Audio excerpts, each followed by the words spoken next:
Bonjour chers amis, bonjour chers orateurs, j'espère que vous allez très bien. Je suis Hubert Bayala, coach en art oratoire et en prise de parole en public, connu sur les réseaux sociaux sous le nom de Coach Bayala. Alors récemment, nous avons réalisé notre vidéo sur comment réussir un entretien d'embauche. À la fin de la vidéo, nous avions posé deux questions. La première question était celle-ci. Si le recruteur vous demande combien souhaiterez-vous avoir pour ce poste? C'est-à-dire combien vous voulez que l'employeur vous paye en fin de mois pour l'exécution de votre prestation. La deuxième question était celle-ci. Que perdra l'entreprise si l'entreprise ne vous recrute pas?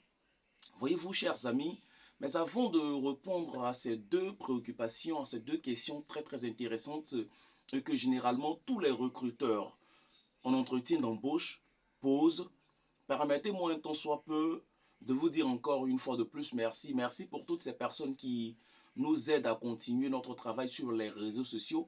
Merci à toutes ces personnes qui partagent, qui like et qui quand même nous parlent de leurs préoccupations et qui nous permettent un temps soit peu de leur montrer des pistes de solutions. Merci également à toutes ces personnes qui nous met en contact avec des différentes personnes qui sont intéressées par nos prestations, notamment l'art oratoire, la prise de parole en public, la maîtrise de cérémonie, le slam et la poésie.